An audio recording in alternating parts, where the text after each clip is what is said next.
All right, guys, welcome back to Beyond the Surface, where we have unscripted, meaningful, societal, and philosophical conversations. Today we have a returning guest, actually. He's been on the podcast before. We said it was so good, we have to do it again. And we did say he was going to do it again, actually, at that time. But would you like to reintroduce yourself for the previous audience, but also for the new audience as well that's tuning into the podcast? Yeah, 100%. So my name is Nathan Essen, 31. I'm a business development specialist. That's my main job. But I also have a coaching business for men. I'm an accredited high performance coach in which I help men self-improve, help them reach their full potential, help them open up in ways that they probably haven't before, and show them really what's possible with the goals that they have. And I've also started a podcast myself. So Step Up Unfiltered, and that's all about tackling life's biggest challenges and bridging division. So I bring on people that have lived extraordinary lives. We'll talk about their career, their ups and downs, their journey. That always leads to an interesting conversation. And then we'll also talk about current events and have real life conversations, complete uncensored, unfiltered, real opinions, little debate, but everybody ends up friends by the end. Yeah, man, it's good to have you, man. Good to have you back. Likewise. Thank you for having me. Come on. So yeah, we're still going to ask you the traditional question that we always do, which is actually just two questions at the same time, which is how do you get a feeling of importance, and what's the one thing that the audience should know about you? So feeling of importance, I definitely feel like just keeping myself educated on the topics that I care about. Like I care a lot about, race. I think that's a big talking point at the moment. So just keeping myself educated, because I'll have friends, I went to a private school, for example. I'll have friends asking me questions, even my boys. Everyone knows I love a debate and whatnot. So when people are going to ask me these questions, or when I'm going to be talking about it on my podcast, your podcast, I want to be as informed as possible from both sides and formulate a logical opinion, because I feel like a lot of people lack critical thinking skills nowadays. So I'd say stuff like that. Masculinity is an all-time low, it feels like. So just keeping myself in the loop about that, being able to answer questions and hopefully try and make a change. Yeah. And I know that I am doing that in my coaching business. And then the last question was... And what's the one thing that the audience should know about you? Or maybe to spice it up a little bit, what's the one thing that maybe people don't know about you? Well, guys, I'm going to be on a dating show soon. And I mainly did this for the man them, because a lot of guys come to me with coaching, when I do my coaching business, come to me with dating goals, relationship goals. So I wanted you lot to see, me in stretching myself outside my comfort zone and being on a date with someone that you might know. So you'll see how I handle it. Hopefully draw some confidence, learn a few things, and see how it went. So dating show coming soon. I love that. Do you know what? So with the guys that usually come to you and they ask for advice or seek help, what's like the most common issue that they're dealing with? That's an easy one. Everyone just thinking that girls just have it so easy nowadays, and like, where's like the good wifeable girls? I'd say that's the most common thing. Like, dating's just so hard in this generation. To be fair, I hear it from both sides. Girls say the exact same thing. But just everybody is struggling so much with dating. And the answer is so easy, but people either just can't be asked to find out what they need to do, or they just don't want to know because it's easier not to know. But the answer's there. It's just about how you're going to apply yourselves to put yourself in the best position. Yeah. What do you think? Because I've been reflecting on this quite a bit recently as well, from like an observer point of view now, rather than a participant. I'm just observing it. But what do you think is? Yeah, sorry. What do you think? How does social media play a part in all of that as well? I think social media plays its part because it makes everybody feel like there's more options. But what I think women don't realize is there's a lot more options for women and not as much men. It's probably hurting men just because they're seeing sexy pictures of girls on Instagram all the time. Probably leads to more fapping, let's admit, and less going out there and actually getting stuck in the mud, dating and getting into relationships. And also just seeing the things from sometimes the liberal feminist sites about, guys going up to girls being creepy. I know there was a study in 25% of Gen Z that said it's creepy if a guy goes up to a girl. They did another one that was more general of women of all ages, said 90% of girls expect guys to make the first moves. So men are hearing all of this stuff and all this sensationalized stuff, and they're thinking, do you know what, it's not even worth it. I don't want to get an R case. They see Me Too, they see every single Tom, Dick and Harry being accused of something, And a lot of guys are seeing, fake accusations. I know a lot of the accusations are real, but they are seeing some fake ones. They're thinking, I don't even want to deal with that anymore. So guys are retracting, and girls, it's just led to more access. Way more guys in their DMs. A lot more guys approach them on Tinder, for example. Girls swipe right 5% of the time. Guys swipe right 55% of the time. So they're constantly being hit up. How can you be accountable if everybody's just telling you you're amazing, you're beautiful, you're great? So girls are just thinking, do you know what? If this option doesn't work out with this guy, I can go to the next guy. And it's also giving them access to higher status guys. They can get with a guy that might be out of their league, or even just from a status money standpoint, a guy that's just out of their league. They end up getting with that person and they think that is their standard. When it's not, it's just the fact that that's a guy that will show them sexual attraction. No, I like that. Do you know what? I seen like so one of the trends I noticed, and I've seen like like a picture meme or whatever you want to call it on Instagram come up. It made so much sense to me at that time, and it said something along the lines of, basically, men are fed on social media. Men are fed that women are the issue, and then women are fed that men are the issue, and then basically, essentially, everyone's like kind of like jaded and guarded, and there's no more genuine connection happening because everyone's like playing these games. And yeah, I found it really interesting because when I meet women or men, it's always the same thing that they say about women or men. They say that they're the problem, and it's really, really interesting. And I think sometimes it might take a shift for both genders to then kind of like realize actually we have to start looking at things differently. Otherwise, we'll never end up in a meaningful relationship. Yeah, I think you summed it up perfectly. We're just in a massive blame game. I mean, you got people like me, I'm trying to tell people the answer, and it makes a lot of logical sense, and it's holding both sides to account. Although I'm a male coach, and sometimes it may sound harsh to women because I haven't heard a lot of this stuff where it seems like an attack on women. It's not. I hold men, if anything, even more accountable.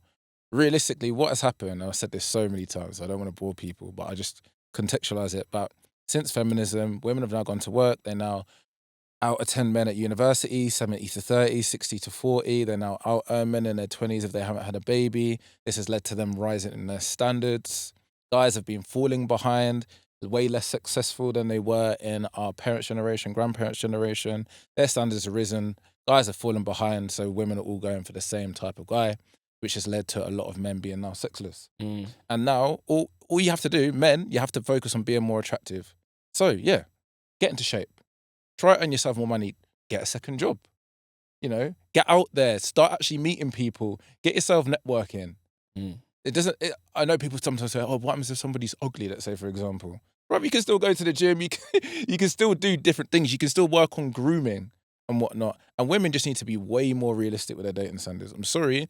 If your main goal at 18 is the marriage, the house, the kids, feminism tells you can do all of that at 30. Well, you can, but your attention from the guys that you want is probably going to be less because guys date younger, women date older. So maybe in your younger years, just maybe focus on that. And maybe just don't focus on, the most attractive guy with all the status and whatnot, but actually a guy that will make a good dad. But people don't want to hear that because they've been fed the lie that, oh, I can do all this till they're later. Well, you're going to you're not going to be able to have as many babies as you may have wanted to because body clock doesn't lie. Our DNA does not lie. Yeah, do you know what? It's interesting because I realized that in the world, there's I guess there's all types of communities that exist. Sometimes actually it's not always they're necessarily the traditional, like just women want to be housewives or the man that needs to out earn in order to get a woman and stuff. I've seen some weird combinations, like some really like different types of combinations of a man and woman being together. And sometimes you might even see there's a woman that's got more money than a man and she's with him, but she might be with him for different particular reasons. Maybe he emotionally supports her in a different type of way, or she gets something that she might not get, like from another man. I guess like in a weird way, and maybe you can get into the definition of love, or maybe how you define it and stuff. I guess in a weird way, sometimes love might be existing in some weird places where we might not actually think, or it breaks the standard of what we think the society or the dating in the society is. Do you know? So the only thing why I disagree with you is the problem is like I'm a very like centralist thinker, but you'll hear more liberal thinkers, and I say you can't say everybody's the same. It's like, well, how do we have a debate? We have to generalize because if you're, let's say, not a very attractive person, just like, yeah, I'm going to get my 10 out of 10. Just because you might think of one example where that's happened, that's not the norm, right? So I think sometimes that is dangerous just because, there's a few women in that, well, there's obviously more, it's going to become more of a thing, but some women would maybe accept being the breadwinner. Most just generally aren't. It's like, it's what women look for. They look for, you'll hear most girls, let's admit, what do they always say? Even now, they've got pretty much the exact same, well, they have got the exact same rights as men in the UK. What do women always say? What are the two main things? Provider, protector. But you know what it is? So I think I hear it and I understand that that's what they're looking for. But I think sometimes sometimes people say one thing, but really and truly want something else. They might want to be loved or whatever. So they might say, "Oh, I'm looking for a provider or protector." But really and truly, they just want to be loved and stuff. But you know what's really interesting? Yeah. So for me, my biggest shift was when I was around like 25, and it wasn't necessarily like the money or getting in shape and other things. It's actually finding myself. It's actually understanding what my values are, who I am, and all these other different things. And I think when someone's confident in who they are and authentic, I think everything changes from that point. And I think what happens with a lot of men in particular, like they don't really know who they are. Yeah. And they're looking at all these other things. So I'm not saying like don't, because I think like, for example, money and other things, they're just one part of the equation. They're not all of the things. So I'm not saying don't go get the money and don't do other things, but I'm just saying that that's not the only thing that people need to work out when it comes to. You're 100% right. And when I say all of these things, as you said quite rightly earlier, I never really talk about my own personal experiences because not in an arrogant way, I don't have a problem when it comes to dating. But I can't think of that if I'm going to come on these podcasts and talk about male and female dynamics. I need to put myself in the mindset of the average man and the struggles. And you're right, bro. Like, in terms of my money only really started stacking up at like maybe my last IB for season 24. And still, it's not like I'm like, earning six figures or anything like that yet. Soon come. But not yet. So I've never, ever, ever pulled girls on a money thing. So you are 100% right. I've always said, because people ask another question, and always say, what's the most important? Looks, game, money, and guys always say money or status. And it's not. It's game. It's how you talk to a girl. It's your social competence. Think about pimps. Pimps aren't exactly the richest people in the world, but they have women that are going to do whatever they say. A lot of those women end up falling in love with their pimp. Yeah. You're 100% right. It is your confidence within yourself and how you speak to people. I've been on a holiday with like lads in IB fighting great shape, good looking lads, whatever. They're hungover the next day, being, taking all sorts. They're in Ibiza, Ocean Beach, on a table. You see some of the lads come through, not as good looking, but got all the chat, come up to the girls. Girls respect that confidence to move to them. Like, yeah, I 100% agree with what you just said. Yeah. I just think when it comes to a longer term relationship, if you look at the marriage stats, most marriages now end in divorce, just over 50%. 4 out of 5 times women leave men, and the main reason is due to financial stress or money. So there is something there, but I completely agree with you. If you've got enough charm and, you've got other things going on, then you can nullify the need for money. That's an interesting thing, because what if the women that don't leave, like people that don't get divorced, what if they actually stay because money isn't the focus in that relationship? Because you said they get divorced because the money is the focus, right? What if the good loving relationships are actually not focused on money and that's why they stay together? Well, and because that's a really interesting fact to say that actually they leave because there's some kind of financial issues. Well, look at where marriage is most successful. You're gonna have it in your black communities. You're gonna have it in your Asian communities. You're gonna have it in communities that may not be nowhere near as wealthy. But guess what? They're more traditional. They believe in more traditional values. There is, I know you mentioned before, but there is that traditional gender role. And that leads to, bigger families, more successful families, and better relationships because it's built off love. Like, look at relationships now. It's so transactional. It's transactional. It's like, if this doesn't work, I'll go on a date and I'll swipe right for another person. Yeah. That's not a good way to build a family. I want to get into that at some point as well, because I also want to talk about trauma and potentially, there's obviously within dating and stuff, you'll know about this, there's different attachment styles, but I will get into that in a little bit as well. But I was going to say to you, one of the things that came up for me as I was listening to you, and also just to be clear, I'm not here to agree or disagree with you. So I think you're making a lot of different valid points and stuff. I'm just trying to look at things from a whole different perspective as a recent. So there's this thing around, so like you said, some people need to have charisma and everything else, but I think I would like to divide dating into 2 parts, which is one is, so getting someone. or getting with someone, right? So that's the first stage. So getting with someone is like maybe more like charisma and all these other different things and Riz. whatever. Yeah, Riz, exactly.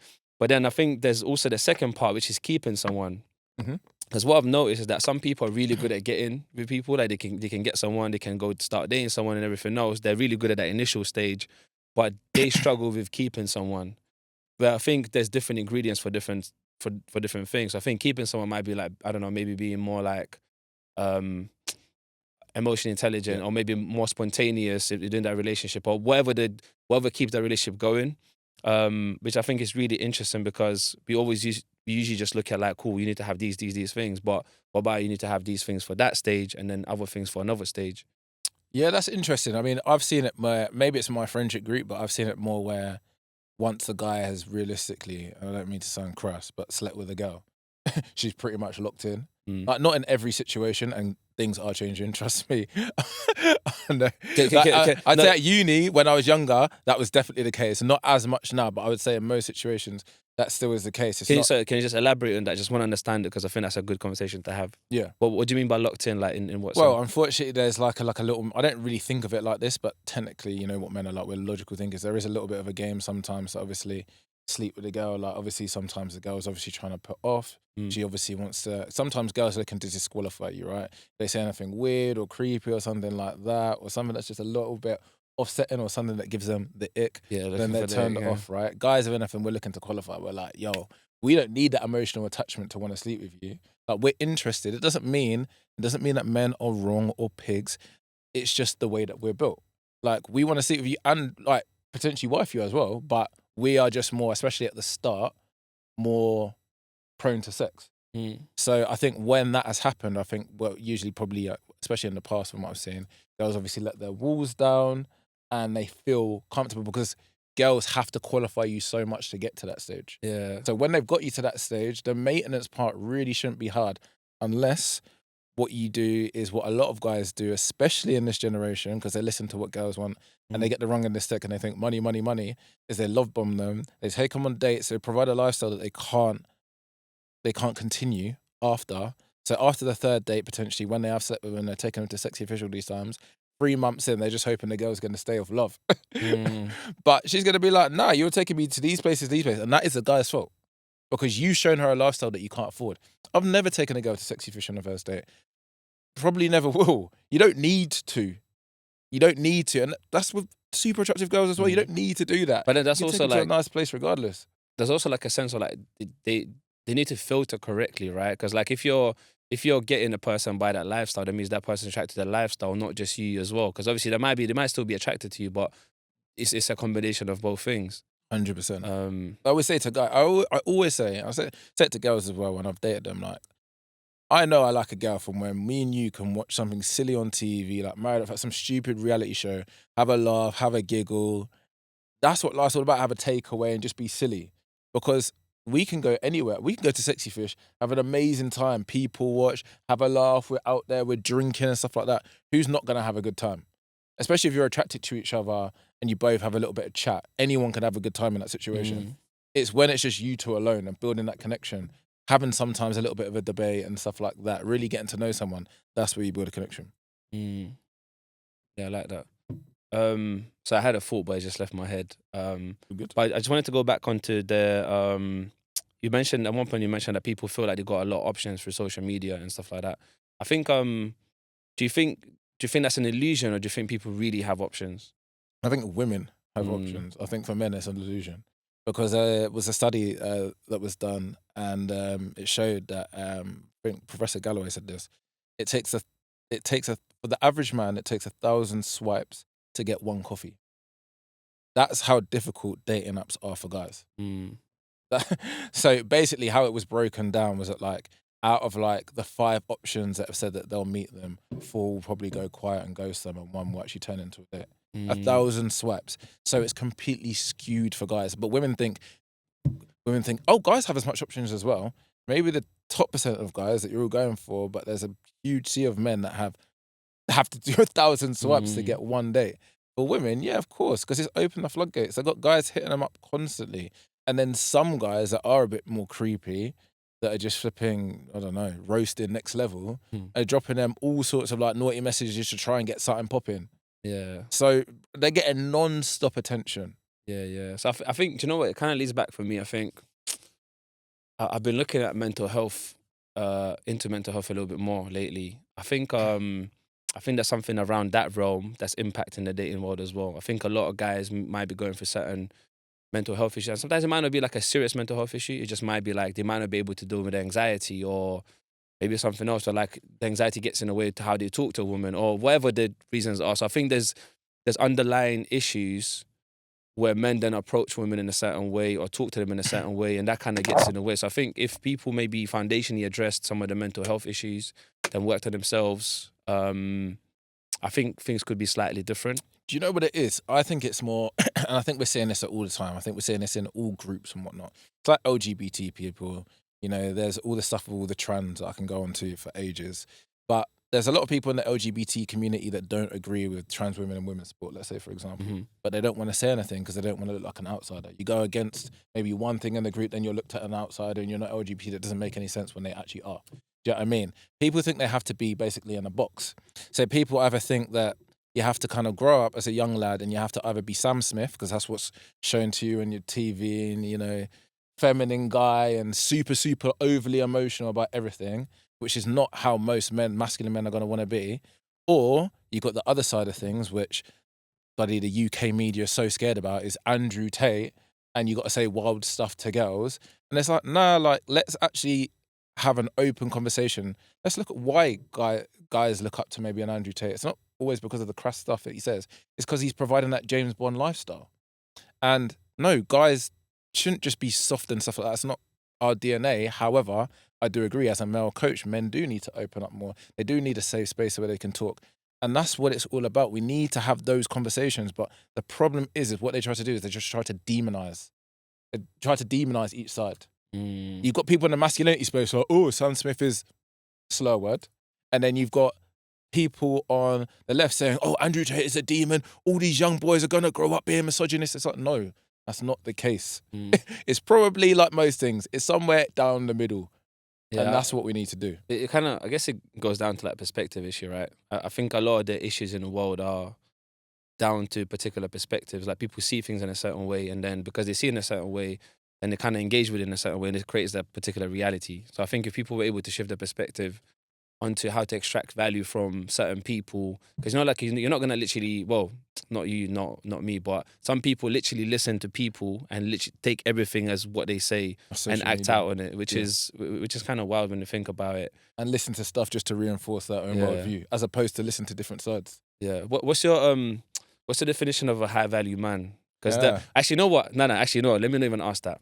Let me ask first. The first thing I want to ask is, how do you feel about that phrase, high value man? I think it's been corny. Thrown around so much. Yeah, I think it's corny. Yeah. Like, you know, if when girls have called me that, I find it corny. Like, I would never call myself that.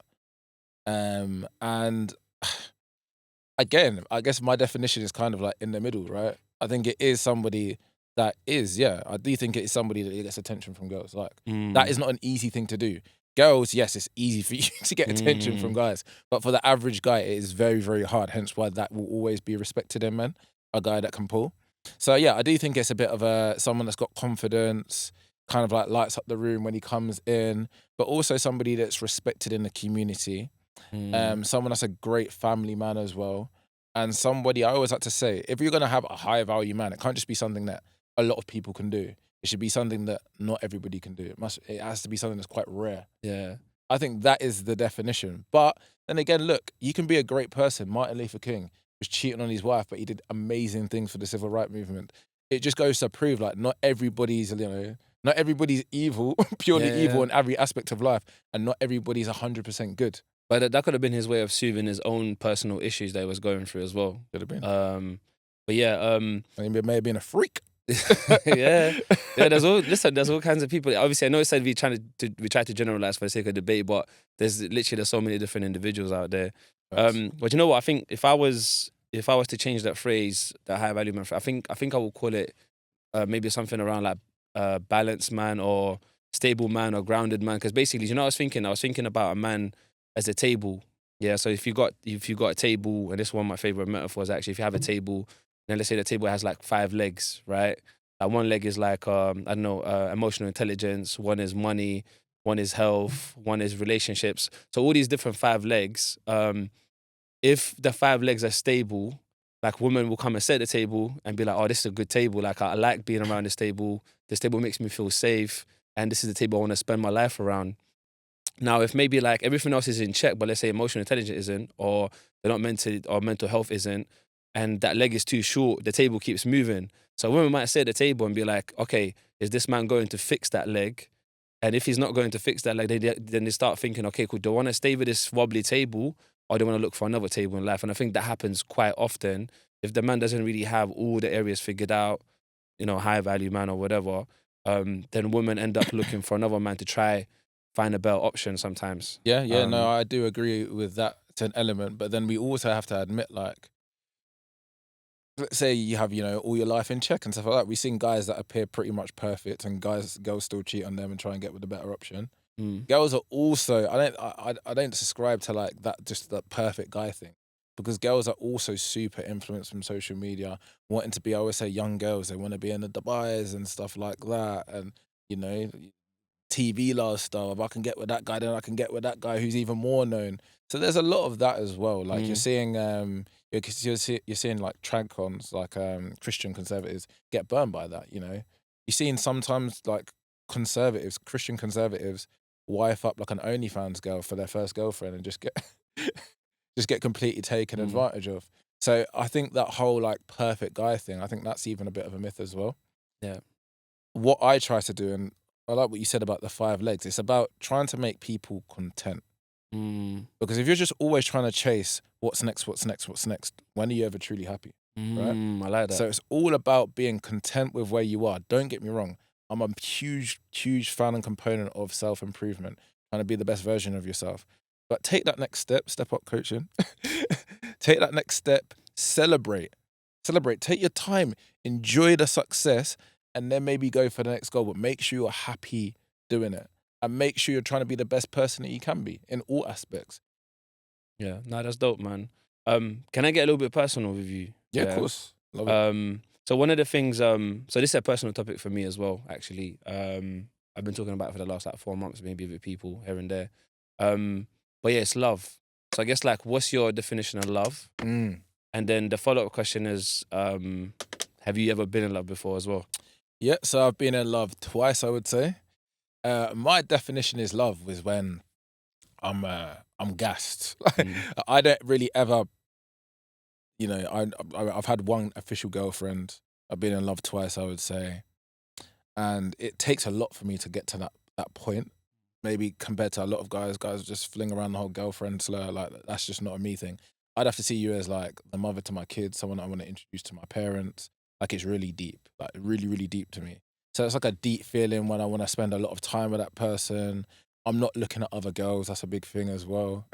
Especially the first time when I was younger, because I was at uni and I was really struggling because I was like at uni, super popular at uni. I come from like a small town to a big uni, got myself known, girls, with all the boys going out all the time. And I met this girl that I really liked. I was like, what is this feeling? Do you know what I mean? It's making me kind of want to come away from that life. When I was older, more mature, and I actually got into my first proper relationship, obviously, I was able to navigate it a lot better. But I think the main thing for me is if I would jump in front of a bullet without even thinking. And I was like, the 2 girls that I've ever got, and also the positions that I put myself in. Like, one thing for me, I'm not letting anybody call me the N-word or it's beef, I don't care. And I'm not letting anybody insult, not so much my friends, because my friends, we're going to handle it, but that rarely ever happens. You're not insulting my girl, and you're not insulting my family. And if one of those 2 things happen, I'm losing the plot. I don't care about how good of a man you should be. Now I'm losing the plot. And if I'm at that stage with you where I'm defending your honor, even if I'm outnumbered big time, that's when I know I'm in love. Do you know what I was thinking? Yeah, this is like a funny one. Yeah, I was reflecting on a train on my way here today. I was thinking like, sometimes like for example, if you're out with a girl, yeah, and then let's say like, I don't know, some guy might try to say something or whatever. I'm gonna stick to say, because if it's like someone tried to physically maybe touch or whatever, like it's a bit different. But let's say something, maybe even to you, something aggressive to you, whatever.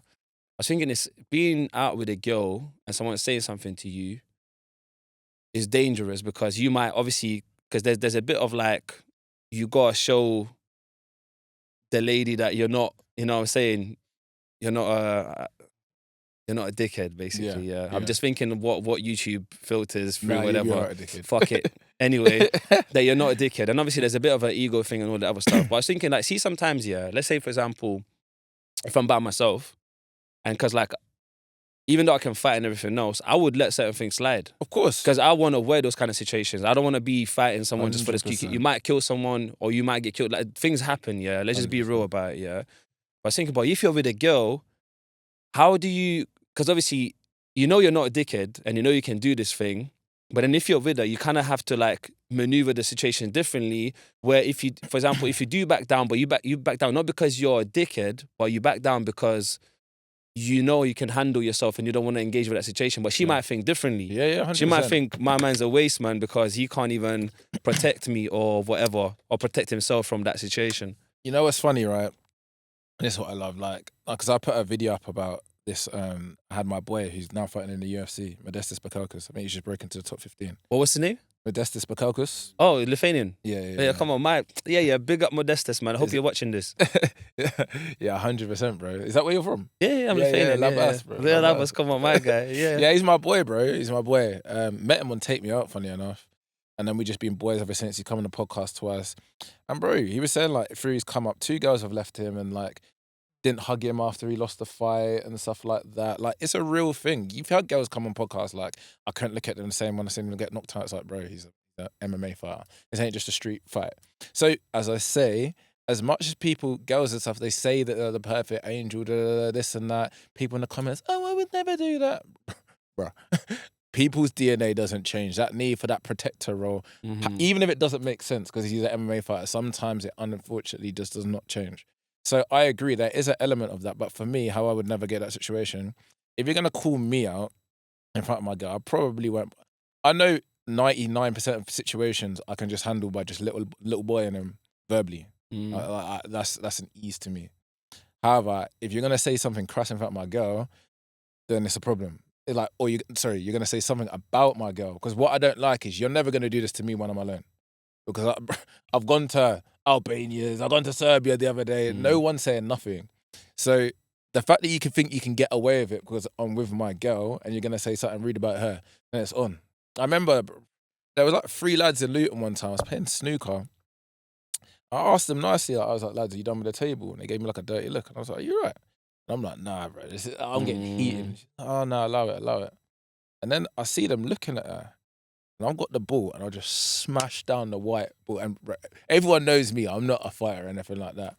I'm not that type of guy. But I got the ball. I just looked at him. I was like, what lads? What we going? You got a problem? I'm not taking that. When I was younger at uni, the majority of fights that I got in were over someone saying something rude to like my ex missus. But that's been something that I got better at. But yeah, like, I got into like 4 fights protecting her honor. I think she secretly loved it. She never had a go at me, put it that way. And she was like, oh yeah. And like even her parents really respected the fact that they knew if it ever got sticky, that I'm always there to protect her. So yeah, there is definitely something in it, bro. There is definitely something in it. But yeah, as long as it's about me, I can handle it verbally. About her, and it's on. Because I don't respect the fact that you would not ever say that to my face if I was in that situation. Or for even you, bro, when you're with your boys, is that situation ever happening? Probably not. Yeah, you know what? I think maybe more back in the day. I think I think you know what it is. I think sometimes these things happen because of how the energy you move with as well. Because you know sometimes there's this funny thing. Sometimes it's not that it finds us. Sometimes we're looking for it. So whatever we're looking for, sometimes it just, you know what I'm saying. I think that was more like a younger. That was like a younger thing. I disagree with that one, man. Because bro, I've got friends of mine that are bigger than me and stuff. Not that I'm huge, but like I've got some stat guys, bro. They're bigger than girls, and like. I've never really been into the whole like going clubbing with a girl, so that's the reason why I've only had these situations really at you. I can't really speak much further than that. Maybe like a couple times after, but like one of my boys, because he's been with his missus now for quite a long time, he used to like go clubbing and stuff with her. And sometimes guys would just say something cheeky and just know that you're outnumbered. You know what I mean? So guys will sometimes just try it when they've had a few drinks, had a bit of Dutch courage, and just know they can get away with it. Sometimes guys move like that. It's flipping weird. I don't understand it, but that's the reason. That's the way some guys move. Yeah, I think maybe one of the biggest shifts for me was that I maybe started going to places that didn't have that type of energy or the type of people. Even though sometimes once in a while it still might have, you know what I'm saying, someone might still be there trying certain things Yeah. and all of that stuff. But Bars but- into the clubs. exactly. But yeah, sorry, I want to backtrack to the love thing, yeah, because we didn't fully like touch on it. We just diverted a little bit as well.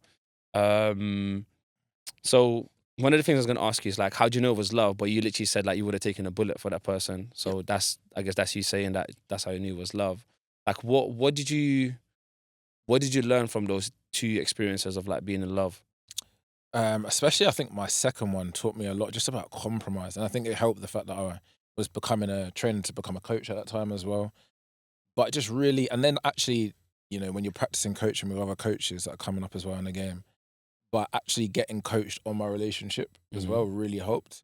And just actually just really, really maturing and and putting the other person first. Yeah. I think in my first relationship, I put myself first quite a few times, or like I'd be stubborn about things. And she was super stubborn as well.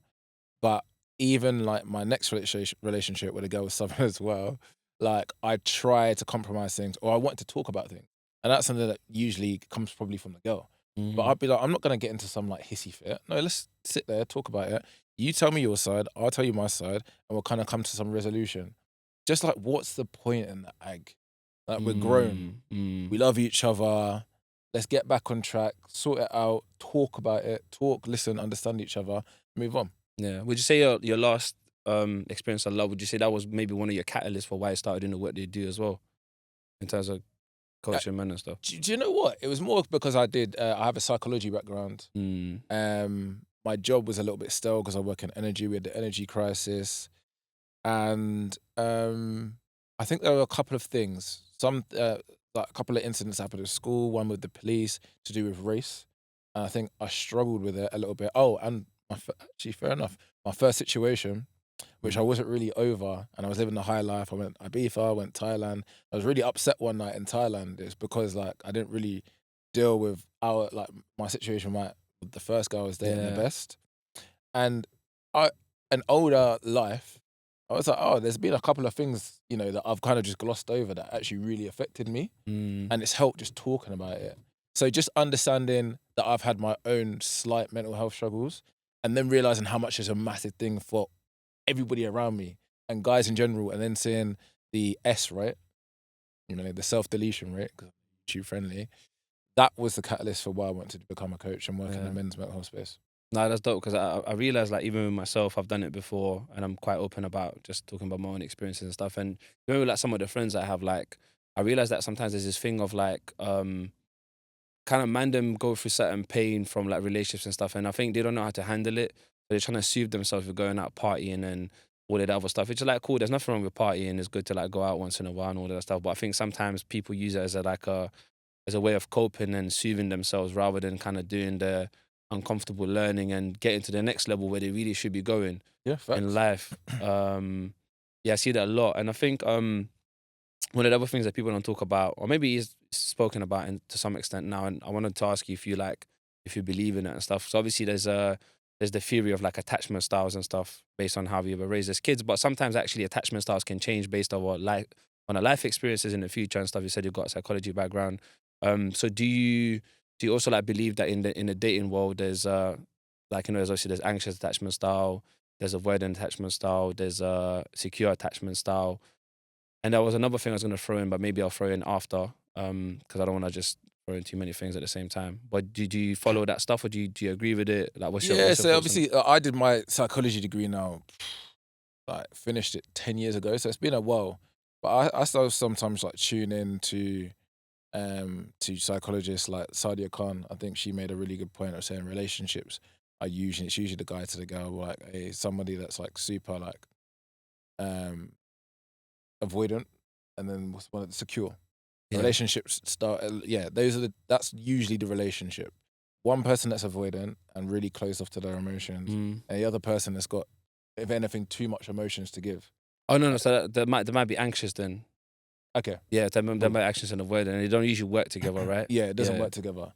And that's usually a relationship, like one side of the relationship trying to get the other person to open up like, just chat about things, and one person just being super closed in. But what they didn't realize is a bit of a yin and yang, but they're drawn to one another because opposites do attract.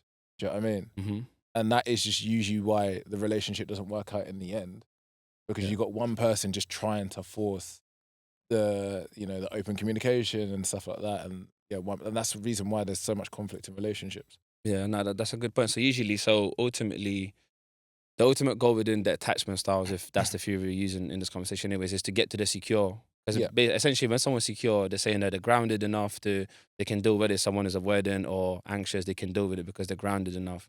And ideally you want to have both people secure in that relationship. But sometimes one person can be secure, one person can be something else. But avoidant and anxious, yeah, usually that's the dynamic, because avoidant and avoidant don't usually get together, and similar with anxious and anxious. But it's interesting what you're saying, because it's true. So what it does, it creates a dynamic where, so with avoidant, because they struggle with opening up emotionally and they struggle with like affection and all these other different things, when they feel suffocated by the other person, they're less likely to then open up and connect with that person anyways. And anxious struggles with they need reassurance, constant. they need affection. They need all the things that the avoidant doesn't give. Hmm. And when they don't get it, they start chasing the avoidant, saying, "Hey, where is it?" And then the avoidant goes, "Actually, that's too much for me. I'm going to withdraw more." The more they withdraw, the more the anxious one chases, and it becomes this loop where essentially, like you said, it doesn't work out. Oh, yeah. But I think just in the dating world, I think there's not enough, not just men actually. No, there's not enough people, like men and women, who actually try to understand how that shows up in their life, because it does show up. Me and Aladdin were actually talking before the podcast earlier.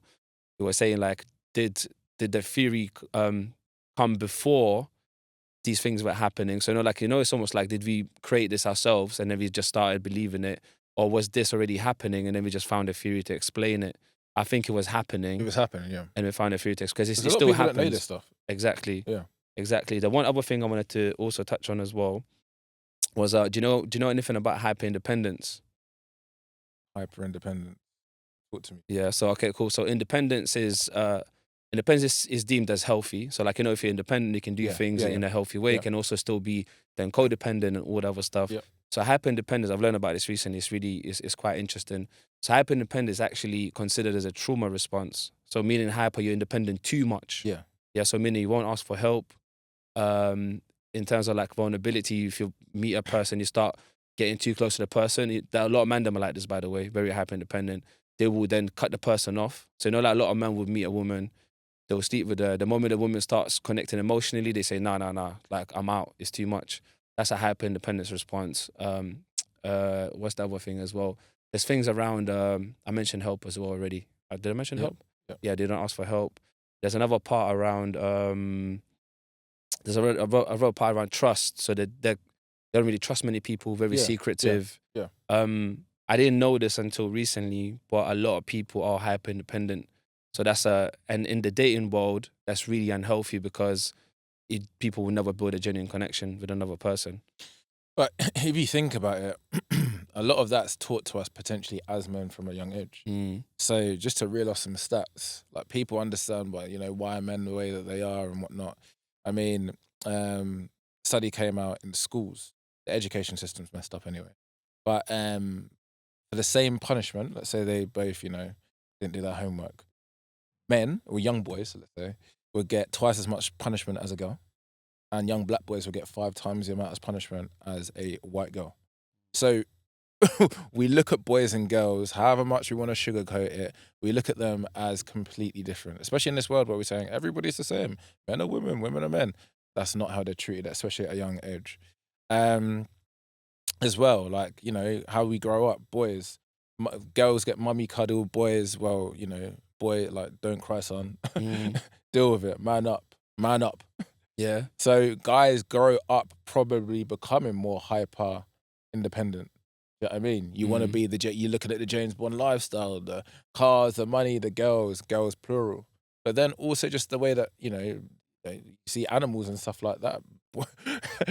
Male animals reproducing constantly, women try to go for the best option. So there's a lot in our makeup from a biological and evolutionary perspective, but then also social perspective that will lead more men to becoming more hyper independent.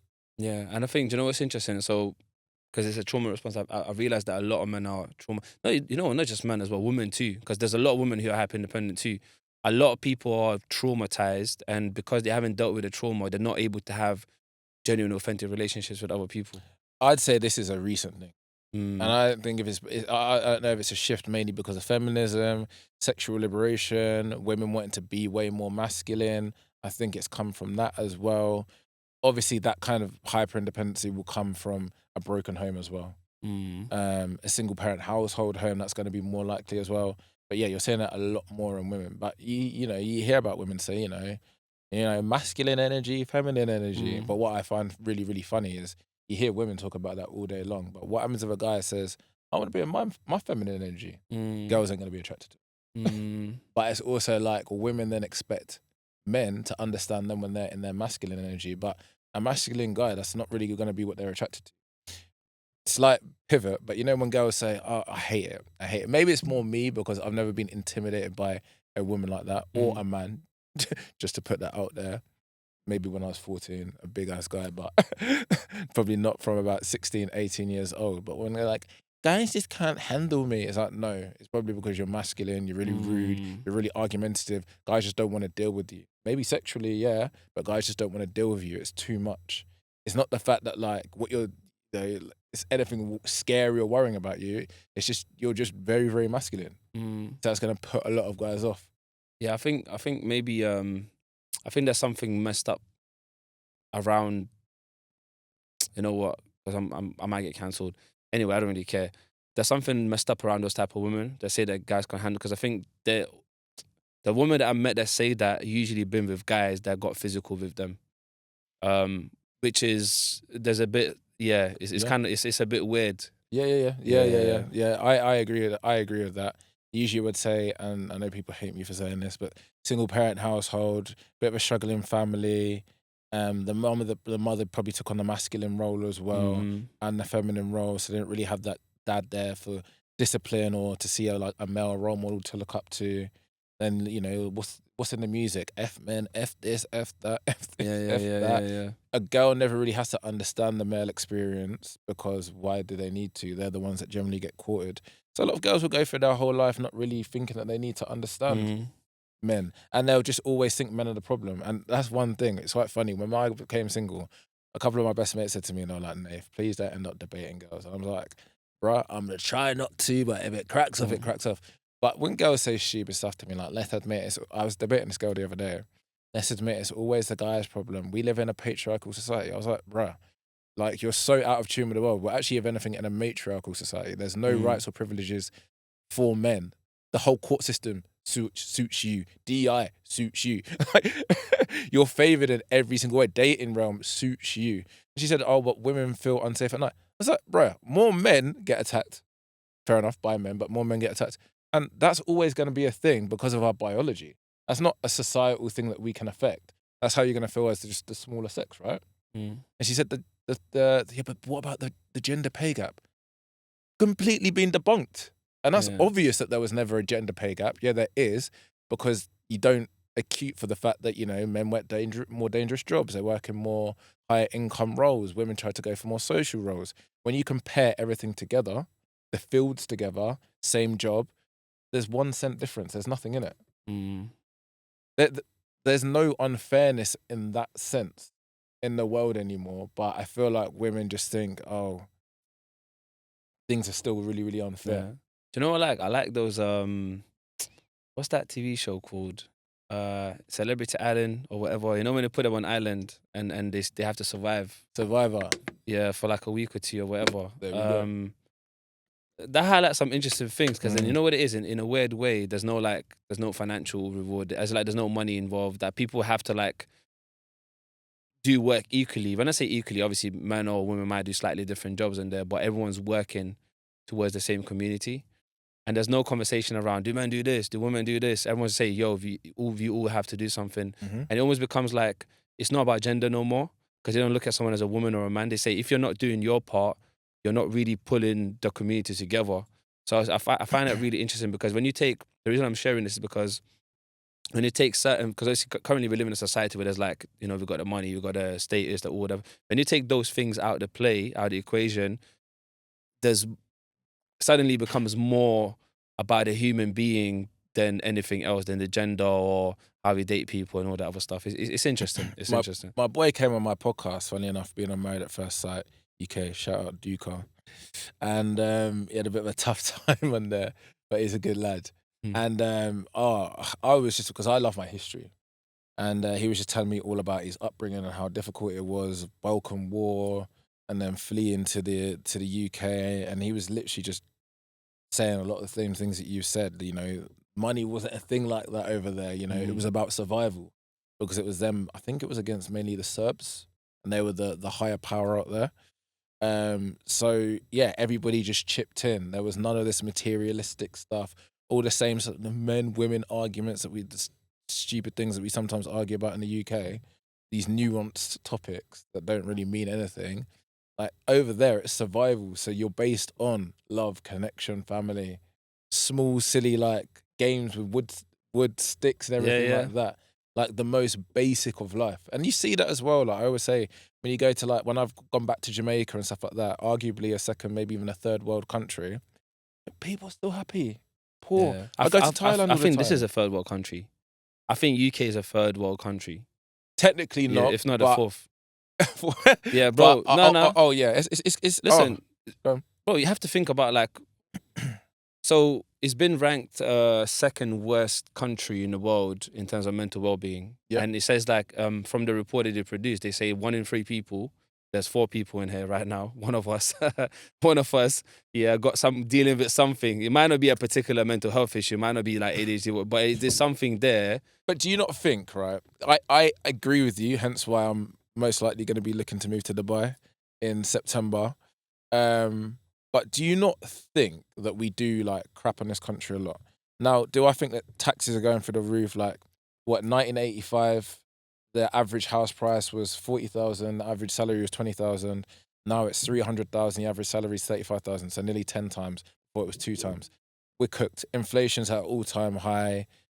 People having to live with their parents way longer. Trains are always on strike. Road replacement buses. The NHS is an absolute joke. 3 nurses to 100 patients. My grandma the other day got rushed, was in an ambulance, couldn't get a bed for the whole day and night. She's 85. It's just cooked. So I completely agree with you. But if you look at mental health in a lot of these countries like Thailand and stuff, if people have actually got mental health issues, they just leave them on the streets. So as bad as the UK is in some respects, for people that actually have these full-blown learning difficulties and stuff like that, there's just they're obviously backwards. There's just no understanding for them. Yeah. So, do you know what's funny? So I work for an NGO, and I've been through a lot of cases where they also leave people with mental health issues in the streets here as well. It's like that now. That's crazy. Because do you know what it is? It's weird though, because there are so many outlets. I run Talk Club in Luton, which is a free men's mental health group. That's dope. I used to run that at Luton Library, where guys can just come in.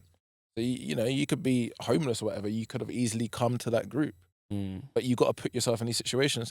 There's loads of things for women, women's shelters and whatnot. Even to the point where men are complaining there's barely any for the men.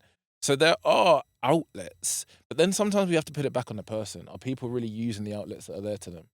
Coaching, I offer people a free call, but people don't want to take it. People don't want to be vulnerable and stuff like that. So a lot of the time, I do think we do actually a decent, well, you'll know more than me because of your profession, but I think we do a pretty decent job compared to a lot of other countries with mental health, but sometimes it's people just not taking the solution and services that are there. Yeah, no, definitely. I think it's a combination of stuff. Do you know what? So you went to Thailand not long ago. I want to talk about a particular thing just because of time in particular. I want to talk about your experience in so you interviewed someone, because I don't see people interviewing anyone that's transgender often and stuff. So number one, hat off to you, because I think you're doing something that people don't usually want to do and stuff. So I think that's amazing. But you interviewed a trans woman. That's correct, right? Yeah. What was that A experience? couple of my like, boys are like, yo, who's that? I was like, yo, she's trans. It gets like that. It gets like that. I've always said, like, some of them look good. Like, some of them you wouldn't know. I just That's started a scary talking point. because I saw one of the clips. I started talking. I was like, oh, hold on, Bro.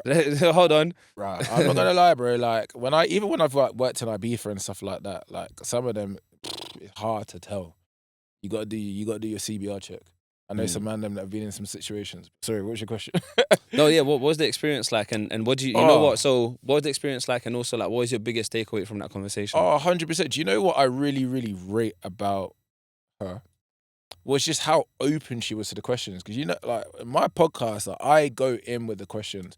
Don't get me wrong, I'm not looking to have a viral moment and have an argument and make someone feel like crap. But I was asking all the hard questions. I was like, why is there so many transgender people in Thailand? What do you think it is? What do you think it is in the culture? Have you ever been a sex worker? Have you ever worked on Bangalore Road? Why is that such a thing out here? Like, we got into some raunchy topics that people may have shied away from. And English was amazing. Answered every single question, even sometimes better than some people in the UK. Wasn't uptight about anything. We even spoke about, like, I was like, you know, like, lady boys. Why is it that lady boys tend to, I'd say the difference is from what I've seen is trans people, like, in Europe and stuff like that, tend to want to do the full transition. But with lady boys, like, you lot seem to keep your junk. Like, what's that all about? And ask every single question, just weird stuff that would even come to my head. Because it's true, and there's what guys are like, oh. And was able to answer every question. And it was amazing, man. Like, I've never, ever, and I always say this from a young age, I might ask these difficult questions that people shy away from, which is ridiculous, but I've never had a problem with anyone living their life. My only ever problem is when people maybe try to infiltrate the youth or try to tell me or us or the majority of people how we should talk. Cis man, cis woman, or if a trans woman tried it with a straight man without telling him, or trans women and women's sports, which is going to affect me, and, you know, if I have a daughter and whatnot, that's when it becomes more of an issue. But people living their lives, never had a problem with that, even from a young age. Yeah, that's dope, man. I'll let you pick the last topic before we check out. So we haven't touched on race. Yep. And one of the things we spoke about beforehand that we might touch on is AI as well, which is obviously becoming, I think both of them are very relevant to the world at the moment. Yep. So, yeah, AI or race? Let's go race, man. Yeah. Let's go race. Go on, Yeah, I started. So I did a documentary recently, and, you know, I've had chats with some of my black friends and stuff, like, you know what, like, we need to stop saying that. How can we expect other communities if we don't look within ourselves? We glamorize it. It's in every single rap song, to the point that people from other communities now think they can say it or get uptight when they can't say it. And I've had friends with, like, I've had chats with my private school friends, where, you know, they've asked me why it's such a big problem and why they can't say it. And I have to take people back to the roots of what it means. People that actually understand what it means and where it comes from. They just think it's just a bad word. It was a bad word a few years ago, and now it's maybe all right to say because it's in every single rap song. So you've done a documentary on this, right? How can people find it? Yes, please go and check this out, guys. It's on my YouTube page, step.up.coaching. It's also on my Instagram at step_up_unfiltered. It's everywhere. It's on my TikTok as well. So go and find it. It's only 6 minutes. And it's not even my voice. It's actually through AI, funny enough, tying it back in. And it really just gives you a beautiful, well, it's not beautiful, a dark background onto really beautifully dark. Yeah. A beautifully dark, twisted fantasy, Kanye style. But it gives you an understanding of what the word truly means, how horrific it was. It gives you an idea as well of how stupid white supremacy is. It's so stupid. Like, believing that one race is more superior to the other, it's ridiculous, right? How it's become so glamorized in rap culture and what we need to do to stop it. You know, we need to teach this to our kids. It should be a word that's left in the history books. It shouldn't be something that we're still continually saying. And I know it's something that I alone is not going to be able to stomp out, but I want someone that's got a way bigger platform for me to pick up on it and be like, yeah, 100%, a Piers Morgan, have these conversations, because I can destroy anybody in this topic. Because black people sometimes say, yeah, we reclaim the word. What a dumb thing to say. What a word that was basically created to dehumanize you, see you as less of a human, which meant that, white families in the day were able to have a picnic while black people were getting burned because you were looked at less than. How Mm. can you glamorize that word? It's stupid. Do you think, I always like to say, do you think the Jews would allow that? No, they stamped out all of that stuff. Mm. Why are black people allowing it? And then black people complain, oh, why are we not getting these opportunities? Well, maybe because your most influential people are saying a word that was used to dehumanize you. That doesn't help, does it?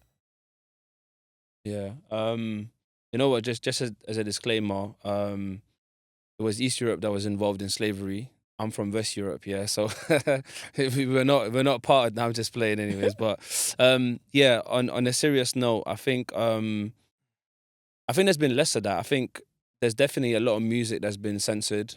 Even like the older music, the N word has been taken out. I don't think you'll hear the N word on radio no more. I think there's been, from my experience, Mm-hmm. there's definitely been a shift in people using the N word, even white people using the N word, because it's really interesting. Because obviously, so where I was growing up, in Newham, essentially, I was growing up in a hood, basically in Mm-hmm. Newham, London hood. Yeah, so um, I didn't use it, but there were white people that were using the N word in groups of black people, and the black people that were with them were cool with that, Mm-hmm. because it was kind of like it was more like a street thing. Yep. And even like they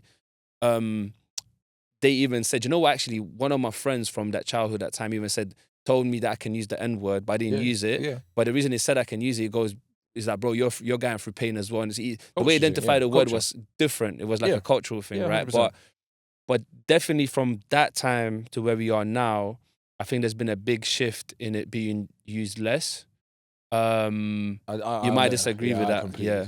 disagree. I'm not Yeah, gonna lie. so, I know. so share your experience, because that's Yeah, not, yeah. Like for me, like I think white people probably do sometimes say it in the slide, depending on their groups when there's no black people around. I think a complete opposite. I think it's more glamorized. I think it's more, what's become pop now? Become rap. You see in all these female rappers, they're saying it. Guys have always said it throughout time. Everybody loves grill. Everybody loves grime. They say that M word constantly. It's constantly in everybody's head. So I think you've got people from smaller regions now probably saying it even more than ever before. I'm gonna check something. It's on Twitter. Twitter, don't ban it. I've had people, it's so funny, right? I've had like videos where I talk about Andrew Tate or I talk about an LGBT topic, and with a very, very balanced view, and they'll shadow ban it. But then, because I don't create any offensive content, but then, I've had people make racist remarks or racist remarks on my friends' pages. It doesn't get taken down because they don't see the word as bad. This is what I'm saying. It's a cultural thing. But there you go. No, so go on. No, I'll just check. And obviously, like, look, but just to be clear, I'm not in any shape or form saying that your experience is not valid. Like, I think it is. I was going on ChatGPT just to quickly check what if essentially it's been used less or more. And basically, you're saying from the statistics pulling, basically in terms of mainstream use, it's been used less. And I don't know if I don't know if it's being used mainstream wise is having an impact on how much more people use it publicly. And you might be saying that they don't. I mean, mainstream is more liberal, right? Mm. So more liberal people are more inclusive. So yeah, the word is going to be used less, and there's been more of an emphasis on stamping out racism and whatnot. But this is also something that's within. As you said, black people allow themselves. I know black boys, when we were doing seasons in Malia, the black boys from up north, they were allowing their white friends to say the N word all the time. I was like, what? I'm not having this. And I didn't become as close to them at the time initially because of that, right? In the hood, as you say, in America and stuff like that, Mexicans, same struggle, because what it realistically is, right, is it's more of a class thing more than a race thing. Like people that are racist, it's stupid, right? And this is a point that I really wanted to make. I understand people saying, let's say like a wealthy person, I want to live in the same neighborhood as people from the same class as me. Makes a lot of sense. But you used to say, I don't want to live in the same neighborhood as black people. What does that mean? Because you all have more in common with probably a black guy that went to a private school and has done really, really well in life, and you probably have way more of the same interests than a white guy from a council estate in Liverpool. So what it really goes down to, and we're all from the same place as well. That yeah, we all have differences. Don't get me wrong, but how did the world come from? The world come from one continent that was most likely Africa, right? And I know, we've done the Europeans have done their best to try and act like colonization. Eastern Europeans, not Western Europeans. Yeah, Eastern I Europe, wasn't part of that. Yeah, have done their my best to ancestors weren't try, part of that. make Jesus white and whatnot, Mm. when he definitely wouldn't have been white if he was purely white, if he was from Israel, and all these try to make things like slavery not seem as bad and whatnot. But realistically, I think people even like looking at race in that way, it just is completely illogical. Because what happens if someone's an outstanding human? What, you're not going to like them because of their race? It makes no sense. And another thing that we also discussed was, I was saying, like, one thing unfortunately with Trump, and I would have voted him over Kamala because Kamala was just an awful option to be president. But he's kind of showing his true colors as a bit of a racist, because they're trying to, him and Elon Musk were going on about white genocide, which is very, very embarrassing, because I've got the stats here. No South Africans are saying that there's a white genocide, by the way. He's made like it really, really hard, and he's upped restrictions on people even entering the country from largely Asian countries or African countries. It's a power play. Yeah, But bro, in 2024, out of 26,000 murders, 44 are related to white farmers, and only 8 of them being murder victims. Yeah. So what they're doing is they're sensationalizing a few minor situations. It's a propaganda. Do you know one thing I'm going to mention before we check out is so I spoke about like race and class and stuff. There's a whole people can look this up on Google. There's a whole concept of or theory of intersectionality. It's not just a theory, to be honest. I kind of live by that now. But so intersectionality means that people are judged on way more than what we think it is. So more than just our skin color. It can be like if you're married or not. It can be people's sexuality. It can be people's financial situation. Yeah. It can be people's health. So like whether you look healthy or not.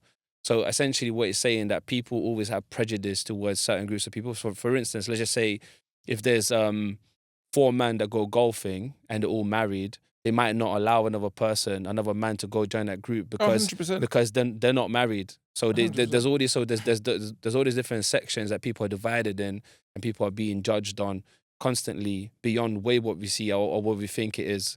100%. People's accent, people's I don't know what area they live in, and there's so many different things. It's way beyond just race nowadays. We all know this as somebody that likes psychology and is in that field as well. But I learned about this a lot. Is people just have stereotypes, super, super lazy stereotypes, because it's easier not thinking. You've been at work all day, you shift straight into stereotype mode. You don't want to actually critically think about, oh no, maybe that person is going to oh, he's black, he's stupid. You know what it is. So you know people just say things without thinking. The first thing that comes to their head. It's easy and it's lazy. So here this is a funny one, yeah. So with some of the work they do, young people, sometimes I might ask them like, okay, cool, if you go to a corner shop, who do you expect to be there? Straight away they're like, oh, someone Asian. So there's that stereotype already. But there's actually this activity where like if you get someone, you say close your eyes, and they say, cool, you're in a park, yeah. There's a family playing with a child. Past you, there's police officers walking past. There's a businessman walking past. There's a homeless looking guy, whatever. They basically get them to open their eyes and they say, cool, who was the homeless guy? So I might say, oh, the person was black. Or someone, who was the family? It was a white family. Who was the businessman? You know what I'm saying? Do you know though, there is a fine line, right? Because I'm a logical guy, and I don't mind admitting this stuff. Some stereotypes are true. They're based on what is more regular.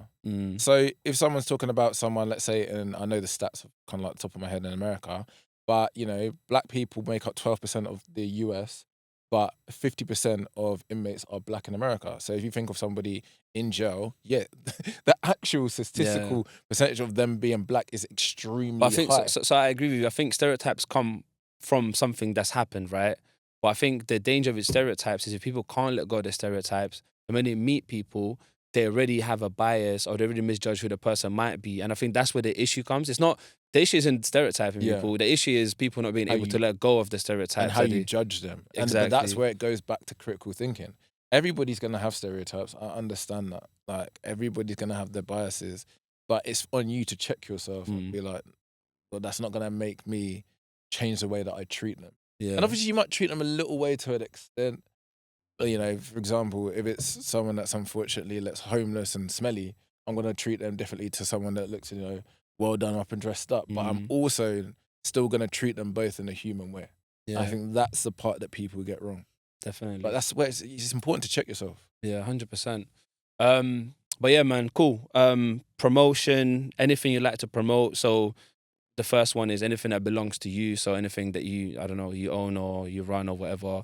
And then the second promotion is something that is slightly abstract. It's just maybe you read a book or you saw a video, maybe some like a course or whatever you want to recommend to people. So anything you want to promote within those Okay. two areas. Yeah, I guess they kind of feed into one another. So obviously, guys, make sure you follow me on my podcast. 100% subscribe to YouTube. 100% subscribe to the Spotify. It's Step Up Unfiltered on Spotify. YouTube Step underscore up underscore unfiltered. Extremely good podcast.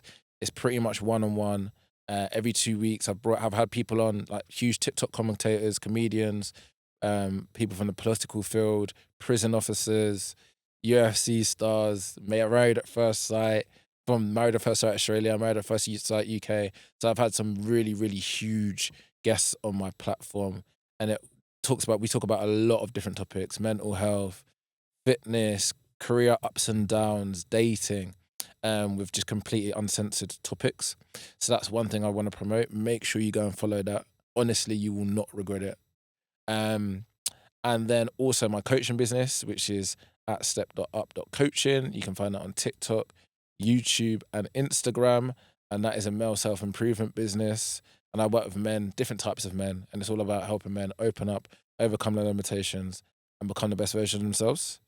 Um, I want to also tell everybody to make sure they subscribe to their own talk club. There's a talk club pretty much in every town in the UK. Go. There's different types of groups. You can do like an online group. They even have a therapist, which is only like £5, I think, every single half an hour. We've tried to make it super, super cheap for guys, but the talk groups are free. My one is literally over Zoom, which is once a month. It's the first Monday of every single month, 5 till 7. Come join. We just actually talk and listen to one another. It's Mm, not therapy. We just talk about things. Um, in regards to what I want to promote, so my documentary, N Word, the word that we made cool, that was made to kill us, definitely go and check that out. That's 6 minutes of your time to understand why it shouldn't be said by all communities, to really understand communities, to really understand the power in the word and how it was used to dehumanize black people and why it's just stupid. Go check that out. And then I've also just created a digital product, AI course, funny enough. dope, man. AI confidence toolkit for men. It's just all about leveling up, stepping up. I understand coaching may be a little bit expensive for some people, so I've made this is like 7 mini coaching sessions, all for £19. So I've made it super, super affordable. Regarding coaching as well, feel free to book in a coaching call with me. It's a reduced rate. It's all on my Stun store at the moment. So yeah, first call is free, and then I've also done a second call for a reduced rate. Reduced rate. So make sure you talk about your issues, guys. Open up. It's gonna make you a better man in all aspects. All the most known people in the world, everybody's had a coach or a mentor at one stage. So Mm. make sure you really open up and talk your shit. Nice one. I like that. When you get a chance to say something to ableing people in the world, yeah, what's your message to the world? Let's bring back critical thinking, understanding that we can all have different points of view. Too many people are trying to just be too similar nowadays, or want to date somebody that has the exact same political views as them and whatnot. You're gonna maybe disagree with each other politically, socially, about different topics. That's very normal. There's way more important things to focus on, which these kind of things are very, very newest points. And as we spoke about before, in third world countries, they don't even think about these kind of things. It's more family, not our own happiness at all time, the kids and whatnot. Let's critically think about things. Let's understand people from different viewpoints, and that is how we're all going to learn and grow. There's a lot of combativeness at the moment in the world between men and women. We're seeing it all the time. Men blaming women for dating being messed up. Women blaming men for dating being messed up. We're seeing race wars in America. Shiloh Hendricks, who was the white woman that called the black child the N word multiple times, raising a load of money. Um, And then also the other way around, I think it was Carmelo Anthony, who was a black kid that killed a white kid, not race related, but he's been able to raise a load of money, which, I mean, both situations are just ridiculous. Like, why are we doing this? Because of these just intricate race wars that shouldn't even be happening. So let's understand each other. Let's have more difficult conversations so we can all learn, grow, and be as one. Yeah, I love that, and I think there's I was just thinking when he was giving the message, I was thinking if everyone was the same in the world, how boring would that be? Like I like the fact there's a difference and people think in a different way, and I embrace that. I embrace the difference because yeah, like if you all thought the same, then what? There's no point. You can't have conversations. You just automatically agree. 100%. So I think yeah, I love that message, man. Yeah, and there's like, the male and female experience is very, very different. This whole like view to try and make us the same and stuff like that.